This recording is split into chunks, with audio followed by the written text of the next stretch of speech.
NCP Nagpur जिले के महासचिव जनरल सेक्रेटरी। दर्शकों, 1 स्कूप में आपका स्वागत है। आज हमारे साथ मौजूद है एनसीपी के जिला महासचिव अशोक भट्ट, प्रोफेसर अशोक भट्ट। आइए उनसे बातचीत करते हैं और जानने की कोशिश करते हैं कि महाराष्ट्र की जो राजनीति है वो किस मोड़ पे चल रही है। आपका स्वागत है 1 स्कूप में। अशोक जी, बताइए कि जिस तरह से ये सरकार आई थी, जब केंद्र में राज्य में जब आई थी, तो इसने देश की जनता से जो बड़े बड़े वादे किए थे, तो आपको क्या लगता है कि ये वादे जो भ्रष्टाचार को निपटने के हो या और भी हो, महंगाई कम करने के हो, कालाधन लाने के हो, क्या ये सरकार उसको पूरा कर पा रही है? लोकशाही में जनमत बहुत महत्व रखता है। जैसे कि ये सरकार ने वादे किए थे कि हम ये करेंगे वो करेंगे, किसी भी प्रकार का वादा ये सरकार पूरी नहीं कर रही है, और इसलिए जनता के मन में, जनता इनको उसका जो नतीजा है वो आगे के इलेक्शन में बताएगी जी। क्योंकि जनता का मत, जनता की आंखें खुली होने के कारण वो बहुत अच्छे से देखती है कि कौन सी सरकार क्या करी है, किस प्रकार के हौसले हमको दिए है, किस प्रकार के झूठे वादे हमारे साथ किए हैं, गरीबों के साथ किस प्रकार से खिलवाड़ किया है, ये जनता को दिखता है। और जनता पिछले इलेक्शन के पहले क्या हुआ कि जनता एक परिवर्तन चाहती थी। इस परिवर्तन में उनकी एक आशा थी कि अगली सरकार अच्छी आएगी, लेकिन ये सरकार पूरी तरीके से फेल हुई है और अगले बार जनता इस सरकार को सबक सिखाएगी। जो क्षेत्रीय चुनाव, जिला परिषद के और नगर परिषदों के चुनाव रहे, उसमें क्या इस स्थिति चल रही है?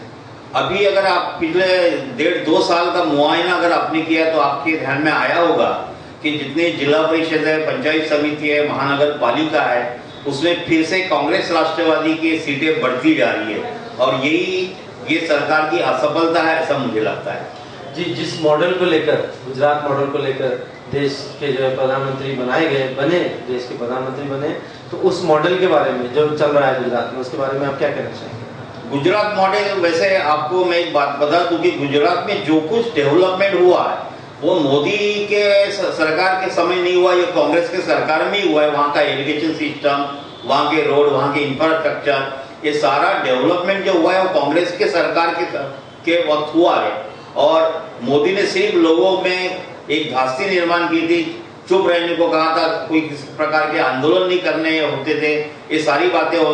तो ये गुजरात का ये जो मॉडल है ये सबसे फेल मॉडल है। गुजरात का जो विकास है कांग्रेस के जमाने हुआ है, हमारे महाराष्ट्र में भी जो विकास हुआ कांग्रेस के जमाने ही हुआ है, और आज के जमाने में सिर्फ वादे और वादों के सिवा कुछ नहीं हो रहा है। खासतौर से दलितों को लेकर जो स्थिति बनी हुई है देश में, दलितों के नाम पे देखा जाए तो एक प्रकार का राजकारण कर रहे हैं वो। इनको दलितों के भावनाओं से, आम आदमी के भावनाओं से कुछ लेना देना नहीं है। ये देखते कि जब जब इलेक्शन आने होते हैं उस इलेक्शन के पहले किसी ना किसी का माहौल तैयार करना और अपने फेवर में राजनीति करना, यही इसी प्रकार का प्रेम इनका दलितों के ऊपर है, बाकी कुछ भी नहीं है। जो पिछले 6 राज्यों में, लगभग 5 से 6 राज्यों में चुनाव हुए, तो उसमें ये देखा गया कि 900 साढ़े 900 सीट में से भारतीय जनता पार्टी को 65 सीटें मिली, कांग्रेस को 134, और जो क्षेत्रीय पार्टियां थी उन्होंने लगभग 600 सीट हासिल की है। तो आप क्या लगता है कि जनता का जो रुझान है देश का, 2 बड़ी पार्टियों से हटकर क्षेत्रीय पार्टी की तरफ जा रहा है?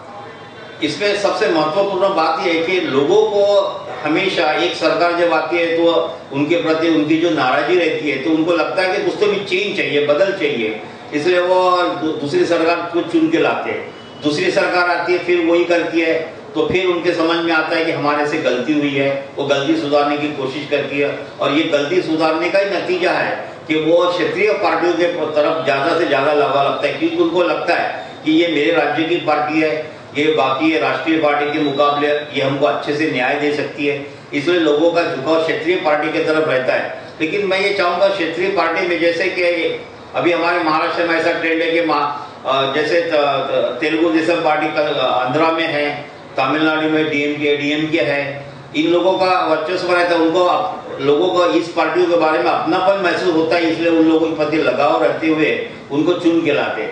अभी जैसे महाराष्ट्र में एनसीपी पार्टी है, एनसीपी के प्रति अभी आगे आपको दिखेगा कि अगले इलेक्शन में एनसीपी की बहुत सारी सीटें बढ़ी हुई है, क्योंकि लोगों का लगाव अपने क्षेत्रीय पार्टी की तरफ ज्यादा होता है, उनके प्रति प्रेम ज्यादा होता है, इसलिए ऐसा हो रहा है। और भारतीय पार्टियां जो है, राष्ट्रीय पार्टियां जो है, उसका वर्चस्व दिन ब दिन कम होते जा रहा है, ये आप सब लोगों को दिख ही रहा है। और उसके कारण ये है कि राष्ट्रीय पार्टियां जिस प्रकार के वादे करती हैं वो पूरा नहीं करती है।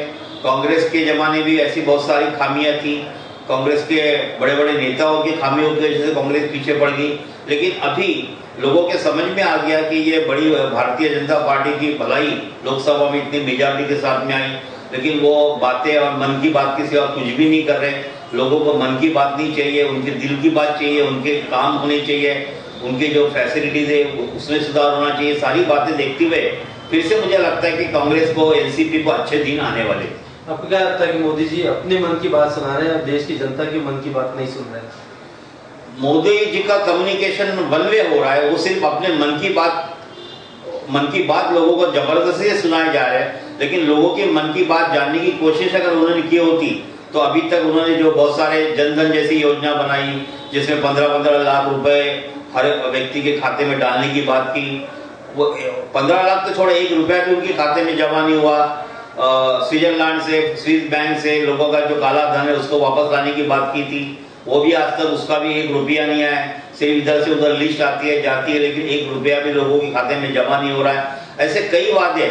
और सबसे बड़ा मुद्दा ये है कि आज के जमाने में आप देख रहे हैं कि कांग्रेस के सरकार के जमाने में जो अलग अलग प्रकार के रेट थे, पेट्रोल के रेट थे, दाल के रेट थे, आज उसमें काफी परसेंटेज में बढ़ोतरी हुई है।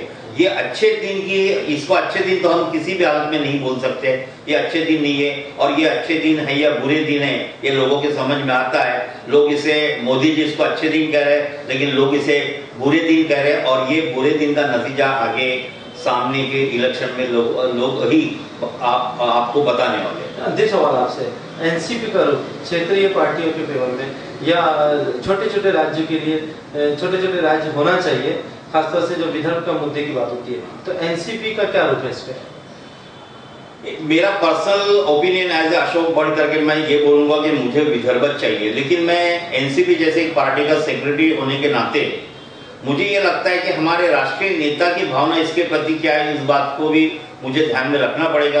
लेकिन मैं विदर्भ का नागरिक हूँ, छोटे राज्य में अच्छा विकास होता है, वहाँ के लोगों की फैसिलिटी बढ़ जाती है, रोजमर्रा की चीजें उनको आसानी से मिल जाती है, उनको नौकरियां मिल जाती है।